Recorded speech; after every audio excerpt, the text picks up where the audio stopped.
Hey, good morning, everyone, and welcome back to Morning Musings. My name is Don K. Preston. I am the president of Preterist Research Institute of Ardmore, Oklahoma. I hope I'm able to get through this morning without just totally breaking up and coughing. I've got another respiratory infection. But I hope you had an absolutely fantastic weekend. I was able myself to work on one of my old Mustang projects. I'm in the midst of a humongous project on a 1969 Mach 1 428 Cobra Jet car. As a matter of fact, if you can see this car right here, that is a scale model of my car, color and everything, okay? But it was in a garage fire 9.5 years ago at my house, and it's a really slow process. Well, anyway, back to our study of 1 Corinthians chapter 15. This is video number 42 in our study of this great chapter.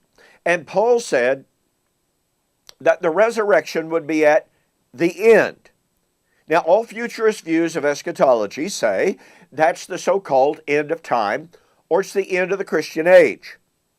Well, I've been looking at and comparing Matthew chapter 13 and 1 Corinthians 15, because 99.9% of the commentators agree that Matthew 13 and its prediction of the end of the age, and 1 Corinthians 15 and its prediction of the resurrection at the end are talking about the same event. By the way, a slight correction.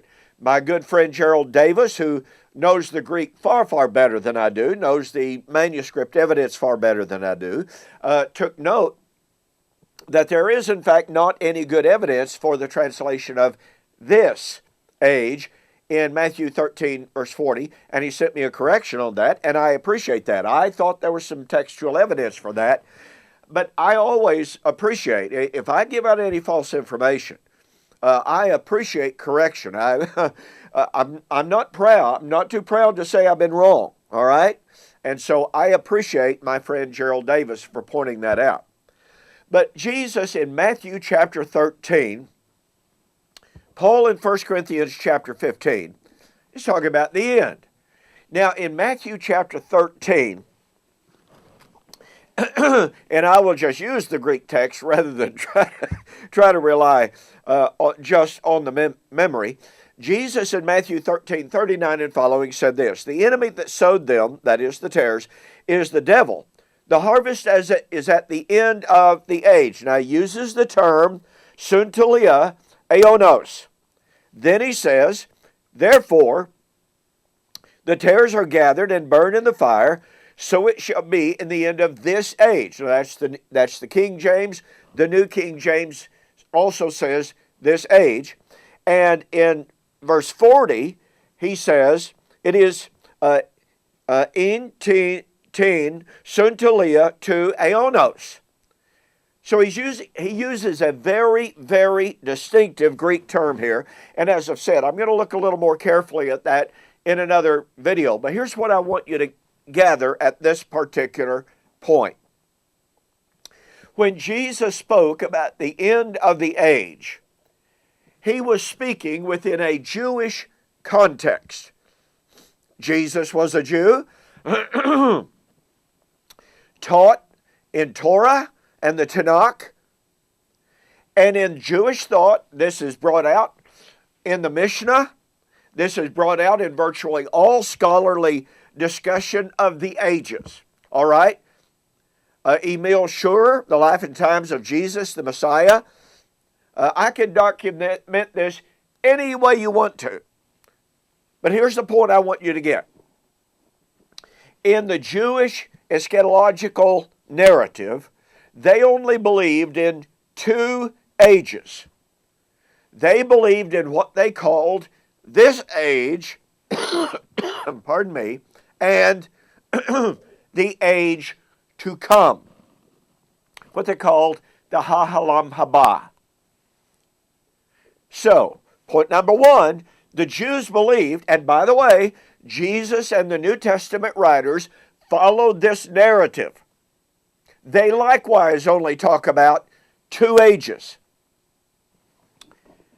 Point number two, this age was the age of Moses and the law.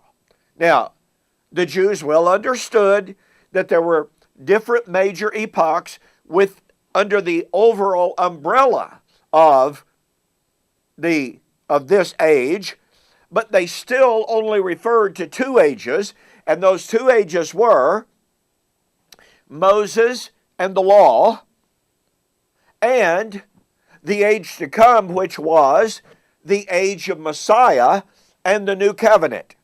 Are you with me? Are you following? This is so critical.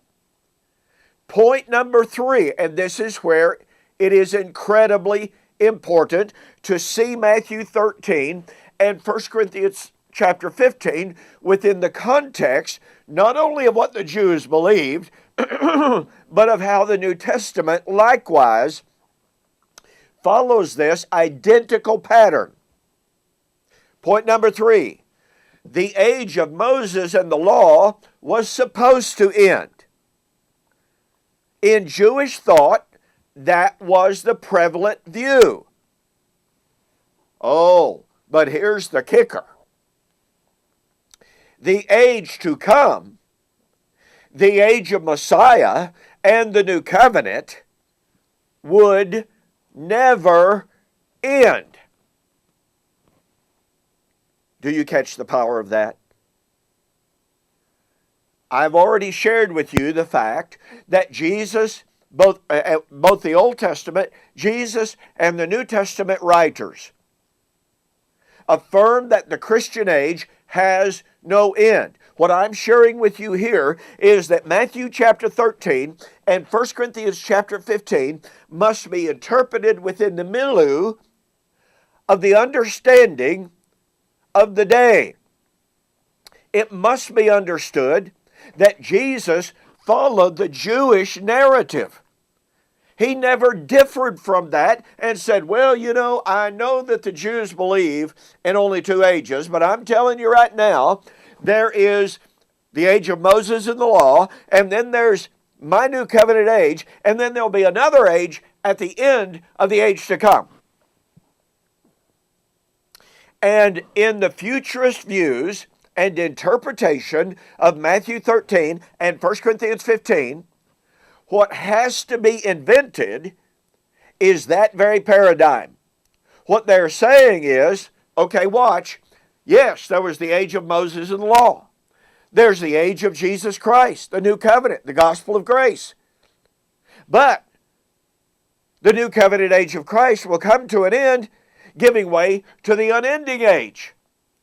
So they create three ages in violation of what the Bible says. And let me say this again.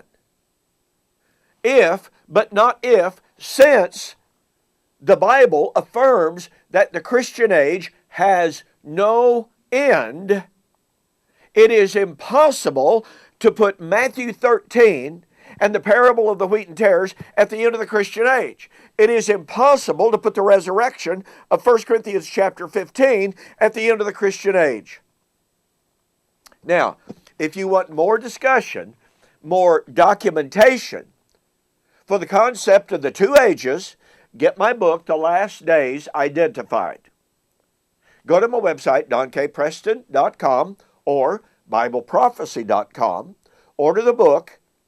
Send me a note that you saw the offer on YouTube or Facebook, and I'll refund your shipping, okay? Well, thanks so much for joining me for this morning's Morning Musings, and we've got more. We're going to examine this really distinctive Greek term, suntelia to aionion, or aionos, and show you that it cannot refer to the end of the Christian age.